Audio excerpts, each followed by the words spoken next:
आज आपण पीटर हॉलिन्स यांच्या थिंक लेस डू मोर या पुस्तकाबद्दल बोलणार आहोत. अनेक वेळा आपण एखादा काम सुरूच करू शकत नाही, कारण आपल्याला वाटतं की ते काम अगदी परफेक्ट पद्धतीनेच केलं पाहिजे. हीच विचारसरणी आपल्याला अडकवून ठेवते आणि आपण फक्त विचार करत राहतो पण कृती करत नाही.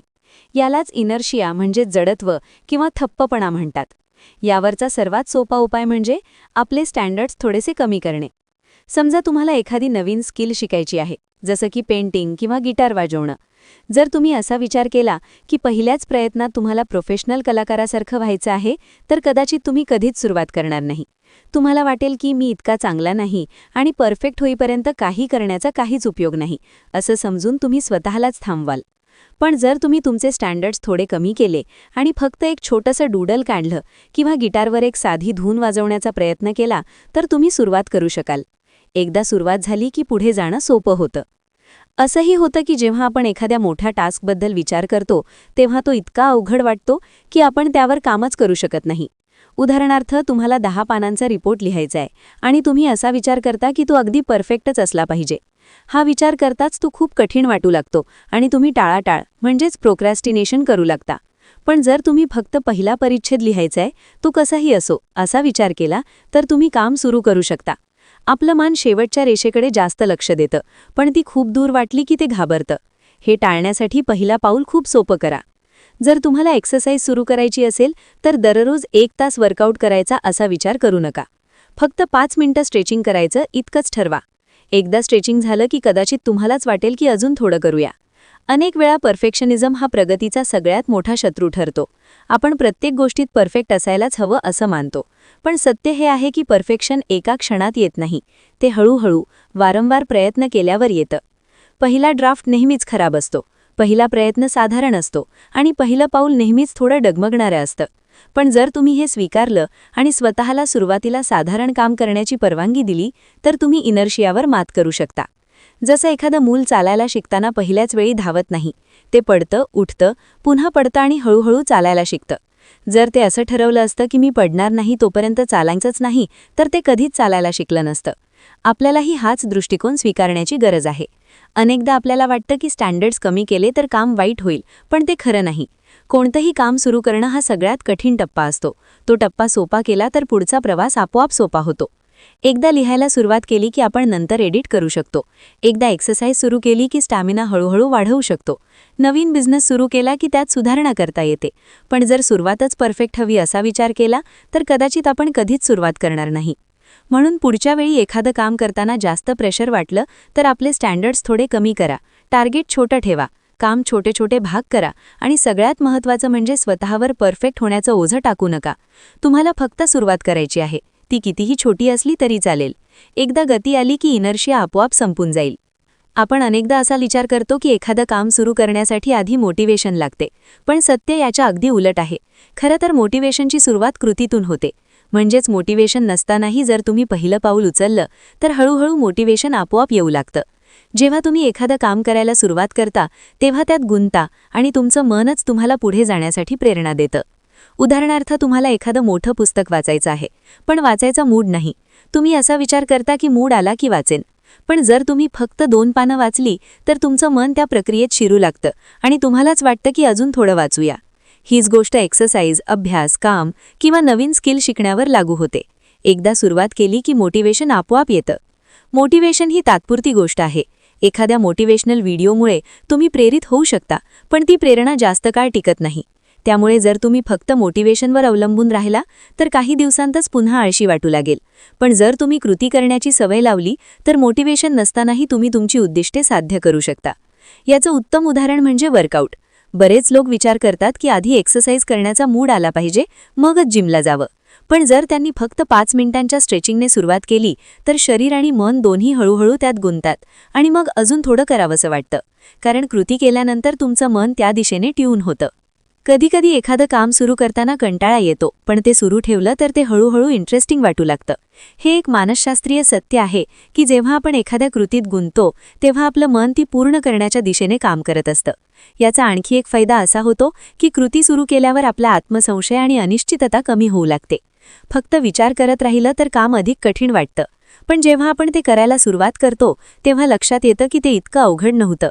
कृती केल्याने तुमच्या स्वतःबद्दलची प्रतिमा म्हणजे सेल्फ इमेज देखील बदलू शकते.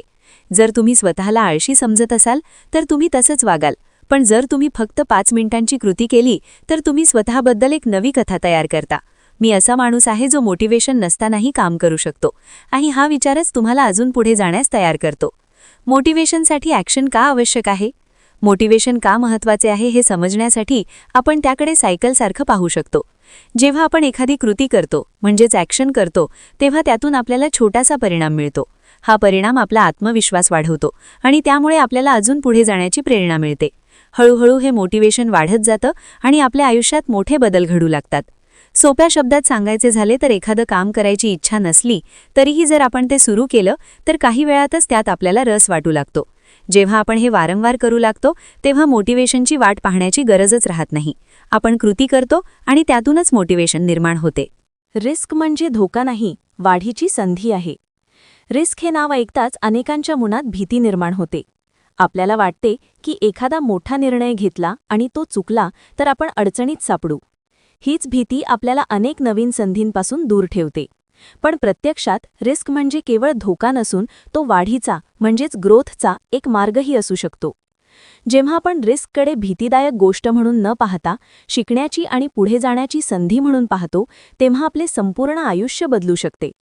उदाहरणार्थ, एखाद्या मुलाला सायकल चालवायला शिकायचे असेल तर त्याला पडण्याचा धोका असतो. जर तो फक्त या भीतीने प्रयत्नच केला नाही तर तो कधीच सायकल चालवायला शिकणार नाही. पण तो रिस्क घेतो, पडतो, उठतो आणि पुन्हा प्रयत्न करतो आणि एक दिवस सहज सायकल चालवतो. कम्फर्ट झोनमध्ये राहिल्याने वाढ थांबते. अनेक लोक कम्फर्ट झोनमध्ये राहणे पसंत करतात कारण तिथे कोणताही रिस्क नसतो. पण कम्फर्ट झोनमध्ये राहण्याचा सर्वात मोठा तोटा म्हणजे आपण कधीच वाढत नाही. नवीन स्किल शिकणे, नवीन बिझनेस सुरू करणे किंवा नवीन चॅलेंज स्वीकारणे यात रिस्क असतोच, पण त्याचबरोबर शिकण्याच्या आणि प्रगतीच्या मोठ्या संधीही असतात. रिस्क घेणे म्हणजे विचार न करता मोठा निर्णय घेणे नव्हे. याचा अर्थ असा की आपण परिस्थितीचे नीट विश्लेषण करावे, फायदे तोटे समजावून घ्यावेत आणि मग माहितीपूर्ण निर्णय घ्यावा. अशा प्रकारे घेतलेला रिस्क अपयशाची शक्यता कमी करतो आणि यशाची शक्यता वाढवतो. रिस्क मानसिक ताकद वाढवतो. रिस्क स्वीकारण्याचा आणखी एक मोठा फायदा म्हणजे तो आपल्याला मानसिकदृष्ट्या मजबूत बनवतो. जेव्हा आपण लहान लहान रिस्क घेतो आणि त्यातून शिकतो तेव्हा कोणत्याही आव्हानाला सामोरे जाण्याचा आत्मविश्वास वाढतो. हळूहळू आपले मन अपयशाला भीतीदायक गोष्ट न मानता शिकण्याची प्रक्रिया म्हणून स्वीकारू लागते. व्यावसायिक आयुष्यात पाहिले तर जगातील मोठे उद्योजक आणि नेते यांनी कधी ना कधी मोठा रिस्क घेतलेलाच आहे. स्टीव्ह जॉब्स यांनी रिस्क घेतला म्हणून ॲपल उभी राहिली. एलॉन मस्क यांनी रिस्क घेतला म्हणून टेस्ला आणि स्पेसएक्स सारख्या कंपन्या तयार झाल्या. प्रत्येक मोठ्या यशामागे काही ना काही रिस्क असतोच. वैयक्तिक आयुष्यात सुद्धा रिस्क गरजेचं आहे.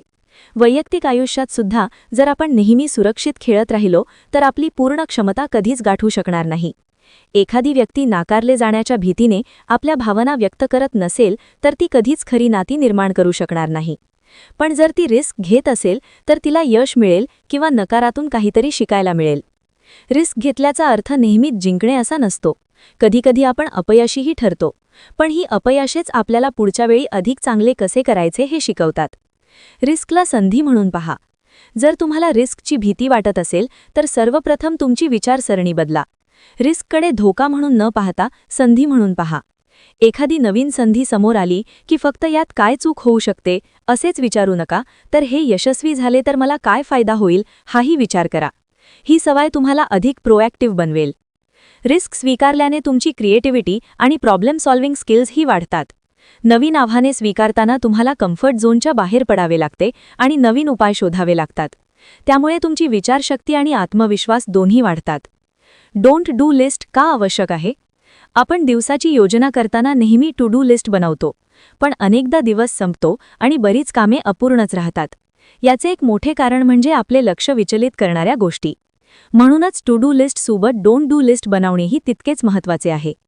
डोंट डू लिस्ट म्हणजे अशा गोष्टींची यादी ज्या आपण टाळायला हव्यात. उदाहरणार्थ, सकाळी उठताच सोशल मीडिया स्क्रोल करणे. आपण फक्त 5 मिनिटे पाहू असे म्हणतो, पण नकळत 30-40 मिनिटे निघून जातात. दिवसात सतत ईमेल तपासणे किंवा प्रत्येक गोष्टीवर लगेच प्रतिक्रिया देणे या सवयी आपली ऊर्जा चुकीच्या ठिकाणी खर्च करतात. डोंट डू लिस्टचे फायदे.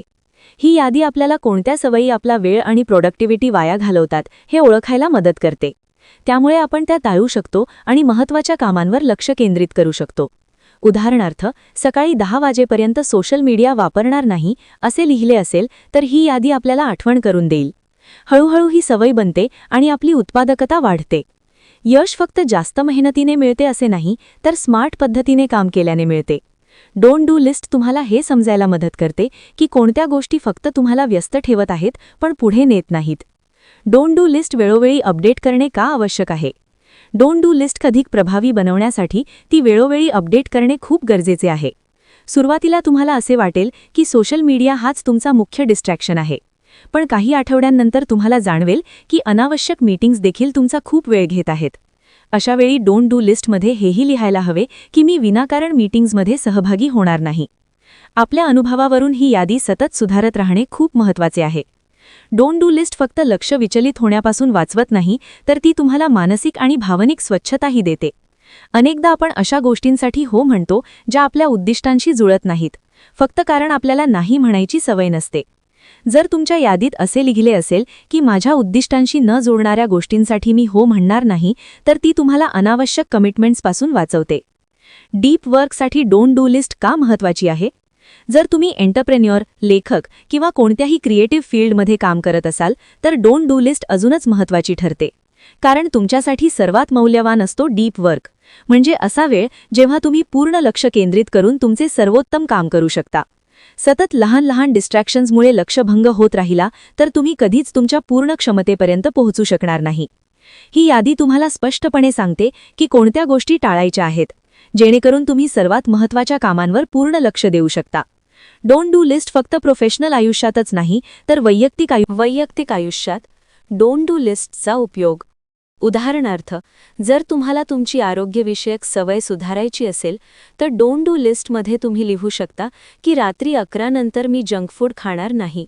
यामुळे तुम्हाला योग्य निवडी करण्यात मदत होते. जर तुम्हाला मानसिक आरोग्यावर लक्ष द्यायचे असेल तर माझी ऊर्जा कमी करणाऱ्या लोकांसोबत मी वेळ घालवणार नाही, असेही तुम्ही यादीत टाकू शकता. शेवटी हे समजून घेणे खूप महत्त्वाचे आहे की काय करायचे हे ठरवणे जितके आवश्यक आहे तितकेच काय करायचे नाही हे ठरवणेही आवश्यक आहे. आपल्या सगळ्यांकडे दिवसाचे फक्त 24 तास असतात. जर आपण योग्य ठिकाणी आपली ऊर्जा वापरायला शिकलो तर आयुष्यात मोठा बदल घडवू शकतो. बर्नर लिस्ट म्हणजे काय? आपल्या रोजच्या आयुष्यात अनेक कामे असतात, काही फार महत्त्वाची, काही कमी महत्त्वाची. पण अनेकदा आपण कमी महत्त्वाच्या कामांमध्ये इतके अडकतो की खरी महत्त्वाची कामे मागे पडतात. याचे कारण म्हणजे आपण आपल्या प्रायोरिटीज योग्य प्रकारे सेट करत नाही. इथेच बर्नर लिस्टची गरज भासते. बर्नर लिस्ट हा असा एक सोपा पण प्रभावी उपाय आहे ज्यामध्ये आपण आपल्या कामांना 2 भागांत विभागतो, फ्रंट बर्नर आणि बॅक बर्नर. फ्रंट बर्नरमध्ये ती कामे येतात जी सध्या तुमची सर्वात मोठी प्राथमिकता आहेत आणि जी तुमच्या मोठ्या ध्येयांना साध्य करण्यात मदत करतात. बॅक बर्नरमध्ये ती कामे येतात जी महत्त्वाची असली तरी आत्ता तितकी तातडीची नाहीत. बर्नर लिस्ट कशी काम करते? हे अगदी स्वयंपाकघरासारखे आहे. स्टोव्हवर एक भांडे असते जे सतत ढवळावे लागते, तो तुमचा फ्रंट बर्नर. दुसरीकडे काही पदार्थ मंद आचेवर असतात जे वेळ आल्यावर पाहता येतात, तो बॅक बर्नर. आयुष्यालाही जर आपण अशाच पद्धतीने ऑर्गनाइज केले तर आपली ऊर्जा योग्य ठिकाणी वापरता येते. मोठा प्रोजेक्ट हा तुमचा फ्रंट बर्नर असू शकतो, तर एखादी नवीन स्किल शिकणे किंवा नवीन आयडिया एक्सप्लोर करणे हे बॅक बर्नरवर असू शकते. याचा अर्थ बॅक बर्नरवरील कामे निरुपयोगी आहेत असा नाही, फक्त सध्या त्यांना कमी प्राधान्य द्यायचे आहे. बर्नर लिस्टचे फायदे. बर्नर लिस्टचा सर्वात मोठा फायदा म्हणजे निर्णय घेणे सोपे होते. एखादे नवीन काम समोर आले की ते लगेच ठरवता येते, हे फ्रंट बर्नरवर की बॅक बर्नरवर. त्यामुळे मनात गोंधळ राहत नाही आणि मल्टीटास्किंग टाळता येते. ही यादी आठवड्याला किंवा महिन्याला रिव्ह्यू करणे खूप उपयुक्त ठरते, कारण प्रायोरिटीज वेळेनुसार बदलत असतात. आज बॅक बर्नरवर असलेले काम उद्या फ्रंट बर्नरवर येऊ शकते. ही पद्धत फक्त प्रोडक्टिव्हिटीच वाढवत नाही, तर मानसिक स्पष्टताही देते. ओव्हर थिंकिंग आणि डिसिजन फटीग. आपल्या आयुष्यात रोज असंख्य निर्णय घ्यावे लागतात, काही छोटे काही मोठे. पण जेव्हा आपण अगदी लहान निर्णयांवरही खूप विचार करू लागतो तेव्हा आपला मेंदू थकतो. यालाच ओव्हर ॲनालिसिस किंवा डिसिजन फटीग म्हणतात. यामुळे आपली उत्पादकता आणि आत्मविश्वास दोन्ही कमी होतात. यावर सर्वोत्तम उपाय म्हणजे सुपर स्ट्रक्चर डिसिजन मॉडेल वापरणे. हा एक स्ट्रक्चर्ड निर्णय घेण्याचा मार्ग आहे, ज्यामुळे आपण जलद आणि योग्य निर्णय घेऊ शकतो, गरज नसलेला विचार टाळू शकतो. सुपर स्ट्रक्चर डिसिजन मॉडेल म्हणजे काय? जर दररोज तुम्हाला काय कपडे घालायचे, काय नाश्ता करायचा, कोणत्या ईमेलला आधी उत्तर द्यायचे यावरच खूप वेळ खर्च करावा लागला, तर मोठ्या निर्णयांसाठी ऊर्जा उरणार नाही. म्हणूनच स्टीव्ह जॉब्स आणि मार्क झुकेरबर्ग सारखे लोक रोज एकसारखे कपडे घालत असत. सुपर स्ट्रक्चर डिसिजन मॉडेल म्हणजे तुमच्याकडे आधीपासून ठरलेली एक सिस्टम असते. कोणते निर्णय कसे घ्यायचे, यामुळे तुमचे निर्णय तुमच्या ध्येयांशी सुसंगत राहतात आणि डिसिजन पॅरालिसिस टाळता येते. या मॉडेलचा पहिला टप्पा म्हणजे कोणते निर्णय ऑटोमेट करता येतील हे ठरवणे. उदाहरणार्थ, आज जिमला जायचे की नाही असा रोजचा प्रश्न टाळण्यासाठी आठवड्यातले ठराविक दिवस आधीच निश्चित करा. सुपर स्ट्रक्चर डिसिजन मॉडेल पुढील स्टेप्स. असं केल्यामुळे दररोज तोच निर्णय पुन्हा पुन्हा घ्यायची गरज राहत नाही. या मॉडेलचा दुसरा टप्पा म्हणजे डिसिजन मेकिंग क्रायटेरिया सेट करणे. म्हणजेच जेव्हा जेव्हा तुम्हाला एखादा मोठा निर्णय घ्यायचा असेल, तेव्हा तुमच्याकडे आधीच ठरलेले काही प्रश्न असायला हवेत. हे प्रश्न तुम्हाला योग्य निर्णय घेण्यात मदत करतात. उदाहरणार्थ, हा निर्णय माझ्या दीर्घकालीन ध्येयांशी जुळतो का? यामुळे माझा वेळ आणि ऊर्जा योग्य दिशेने वापरली जाईल का? जर हा निर्णय चुकला तर त्याचा सर्वात वाईट परिणाम काय असू शकतो? जेव्हा असे ठरलेले फिल्टर्स तुमच्याकडे असतात, तेव्हा तुम्ही जास्त विचार न करता योग्य निर्णय घेऊ शकता. मागील निर्णयांतून शिकणे. या मॉडेलचा तिसरा टप्पा म्हणजे पास्ट डिसिजन्समधून शिकणे. जर तुम्ही पूर्वी एखादा चुकीचा निर्णय घेतला असेल, तर त्याचे विश्लेषण करा. चूक कुठे झाली आणि पुढच्या वेळी ती चूक टाळण्यासाठी काय करता येईल. यामुळे तुमची निर्णय घेण्याची क्षमता सुधारते आणि भविष्यात तुम्ही अधिक आत्मविश्वासाने निर्णय घेऊ शकता. हा मॉडेल फक्त निर्णय घेण्याचा वेग वाढवत नाही, तर मानसिक स्पष्टताही वाढवतो. जेव्हा तुम्ही ठराविक प्रक्रियेप्रमाणे निर्णय घेता, तेव्हा मन शांत राहते आणि तणाव कमी होतो. डिस्ट्रॅक्शन कमी करून प्रोडक्टिव्हिटी वाढवणे. सुपर स्ट्रक्चर डिसिजन मॉडेल तुम्हाला डिस्ट्रॅक्शनपासूनही वाचवतो. कारण जेव्हा तुमच्याकडे एक ठरलेली सिस्टम असते, तेव्हा तुम्ही प्रत्येक छोट्या गोष्टीवर लक्ष देत बसत नाही. तुम्ही फक्त त्या गोष्टींवर फोकस करता ज्या खरोखर महत्त्वाच्या असतात. त्यामुळे तुम्ही अधिक प्रोडक्टिव्ह आणि कार्यक्षम बनता. प्रोफेशनल आयुष्यात हा मॉडेल वापरायचा असेल तर तुम्ही कामांना कॅटेगरीमध्ये विभागू शकता. Urgent tasks, important but non urgent tasks आणि कम्प्लिटली अवॉइडेबल टास्क्स.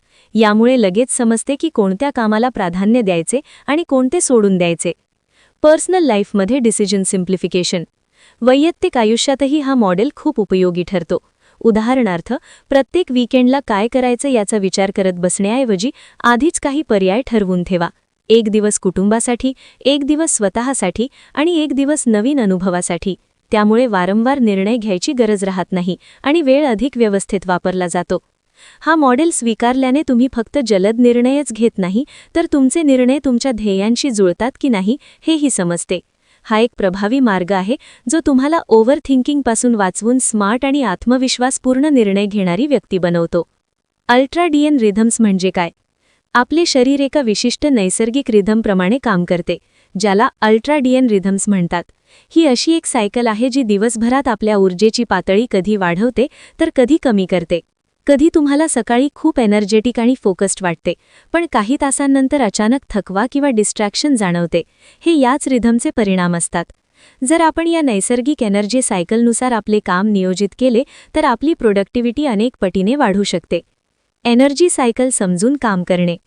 अनेक लोक ही चूक करतात की ते दिवसभरात एकसारखी ऊर्जा अपेक्षित धरतात. सकाळी 9 ते संध्याकाळी 6 पर्यंत सलग काम केल्यास आउटपुट कायम राहील असे त्यांना वाटते, पण प्रत्यक्षात तसे होत नाही. आपले शरीर साधारणपणे 90 ते 120 मिनिटांच्या सायकलमध्ये काम करते. म्हणजे 1.5 ते 2 तासांनंतर ऊर्जा नैसर्गिकरित्या कमी होते आणि आपल्याला छोट्या ब्रेकची गरज भासते. जर आपण या सायकलनुसार काम केले तर आपण कमी थकतो आणि जास्त परिणामकारक काम करू शकतो. पीक आवर्स ओळखा. सर्वात चांगला मार्ग म्हणजे आपल्या एनर्जी पॅटर्न्सचे निरीक्षण करणे. एक आठवडा पहा, दिवसातील कोणत्या वेळी तुम्ही सर्वात जास्त फोकस्ड आणि एनर्जेटिक असता आणि कोणत्या वेळी सुस्ती जाणवते. यामुळे तुम्हाला तुमचे पीक परफॉर्मन्स आवर्स कळतील. जेव्हा हे तास समजतील तेव्हा त्यावेळी सर्वात महत्त्वाची आणि जास्त एकाग्रता मागणारी कामे करा. उदाहरणार्थ, तुम्ही लेखक असाल तर लेखन हाय एनर्जी टाईममध्ये करा. स्ट्रॅटेजी किंवा प्लॅनिंगचे कामही पीक टाईममध्ये ठेवा. लो एनर्जी टाईमचा योग्य वापर. जेव्हा तुमची ऊर्जा नैसर्गिकरित्या कमी असते तेव्हा हलकी कामे करा. ईमेल्स देखणे, कॉल्स घेणे, मीटिंग्स किंवा कॅज्युअल डिस्कशन्स. अनेक लोक सतत हाय एनर्जीमध्ये काम करू शकत नाहीत याबद्दल गिल्ट फील करतात, पण प्रत्यक्षात तसे शक्यच नाही. जगातील सर्वात प्रोडक्टिव्ह लोकही ब्रेक घेतात आणि आपल्या शरीराच्या नैसर्गिक रिधमनुसार काम करतात. बर्नआउटपासून बचाव. अल्ट्राडियन रिधम्स फॉलो करण्याचा मोठा फायदा म्हणजे बर्नआउट टाळता येतो. सलग काम केल्याने ऊर्जा लवकर संपते, पण योग्य वेळेला ब्रेक घेतल्यास कार्यक्षमता टिकून राहते आणि दीर्घकाळ चांगली परफॉर्मन्स देता येते. जर ही पद्धत आयुष्यात वापरायची असेल तर कठोर टाईमटेबल सोडा आणि स्वतःच्या नैसर्गिक रिधम्स समजून घ्या. हाय एनर्जी वेळेत चॅलेंजिंग काम करा, लो एनर्जी वेळेत हलकी कामे करा. 30 मिनिटांचे छोटे ब्रेक देखील फोकस आणि कार्यक्षमता वाढवतात. टाईम मॅनेजमेंट नाही, एनर्जी मॅनेजमेंट. हे फक्त टाईम मॅनेजमेंट नाही तर एनर्जी मॅनेजमेंट आहे. जेव्हा तुम्ही अल्ट्राडियन रिधम्सनुसार काम करायला लागता तेव्हा कमी प्रयत्नात जास्त काम होताचे तुम्हाला जाणवेल आणि तुमचे मन अधिक फ्रेश आणि फोकस्ड राहील. तर मित्रांनो, ही होती आजची बुक समरी. तुम्हाला ही समरी कशी वाटली ते कमेंटमध्ये नक्की सांगा आणि शेवटपर्यंत ऐकल्याबद्दल तुमचे खूप खूप धन्यवाद.